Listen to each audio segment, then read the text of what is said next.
का नेता। नगर निगम के चुनाव पास आने वाले थे।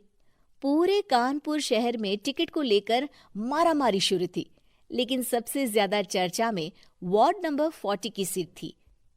वो इसलिए क्योंकि इस बार वहां की सीट महिला के लिए आरक्षित थी। अब सवाल ये था कि चुनाव लड़ेगा कौन। इससे पहले ठाकुर साहब वहां से पार्षद थे और इस बार उन्होंने अपनी पत्नी सीमा ठाकुर को टिकट दिलवाई और ठाकुर साहब की शान के कारण सीमा जी ने 20,000 वोटों से चुनाव जीत लिया। अरे बधाई हो सीमा भाभी, अब तो आप वार्ड की पार्षद बन गई हैं। अब तो हमारे काम आप ही करवाएंगी। अरे ये तो सिर्फ नाम की पार्षद बनी है, वो तो महिला सीट आ गई, वरना पार्षद तो मुझे ही बनना था। अब भले ही चेहरा इसका होगा, लेकिन पावर तो मेरी ही होगी। अरे वाह भाई साहब, क्या दिमाग लगाया है आपने भी। आइए आप लोग, खाना लगा दिया है सबके लिए। सीमा जी पार्षद बन चुकी थी, फिर भी उनकी एक ना चलती। सारे काम ठाकुर साहब खुद ही संभाल लेते और जहां जरूरत पड़ती वहां सीमा जी का अंगूठा लगवा लेते। सीमा जी ज्यादा पढ़ी लिखी भी नहीं थी। एक दिन ठाकुर साहब और सीमा एक प्रोग्राम में जाते हैं। अरे ठाकुर साहब, आप आ गए। ओहो, पार्षद मैडम भी आ गई हैं। स्वागत है आप दोनों का। लगता है हमारे पार्षद फंड का सही इस्तेमाल हो रहा है। चलिए अब उद्घाटन करते हैं। ये लीजिए ठाकुर साहब कैची, आप ही सबसे पहले प्रवेश कीजिए।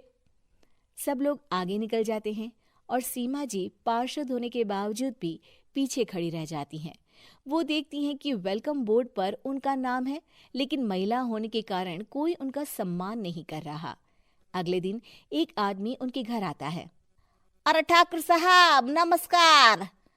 कल ना हम नोटिस किए कि हमारा घर तो अवैध है और नगर निगम वाले उसे तोड़ने आ रहे हैं। अरे कुछ कीजिए ना ठाकुर साहब। देखो भाई, मैं तो ज्यादा कुछ कर नहीं सकता, पर अगर तुम सबकी जेब गर्म कर दो तो कुछ हो सकता है। कुल मिलाकर 4 लाख लगेंगे। अरे 4 लाख ठाकुर साहब? अरे भाई, मैं अपने लिए नहीं मांग रहा हूँ। दरोगा है, इंजीनियर बाबू है, बड़े साहब है, सबको देना पड़ता है ना थोड़ा थोड़ा। बोलो है मंजूर? तभी वहां अचानक सीमा जी आ जाती हैं। अरे ये आप क्या कर रहे हैं?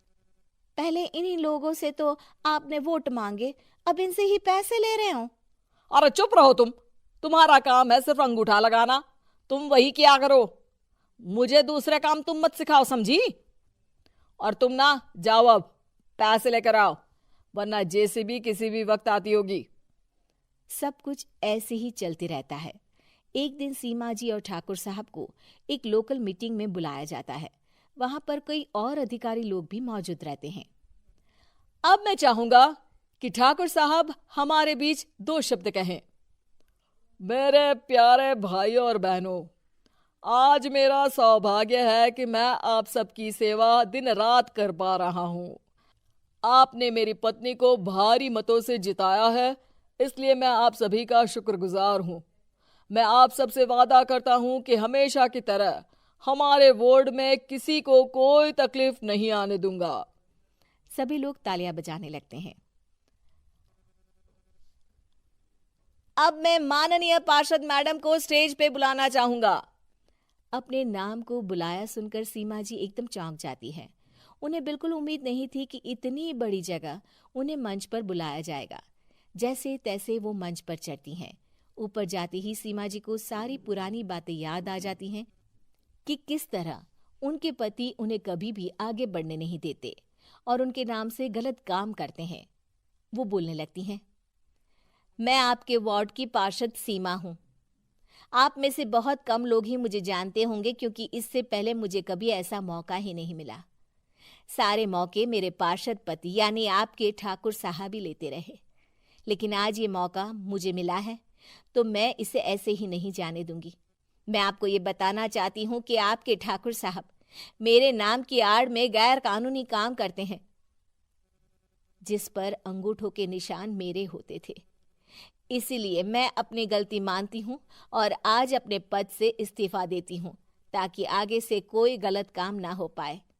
अब फैसला आप सबके हाथ में है कि आप हमें क्या सजा देना चाहते हैं।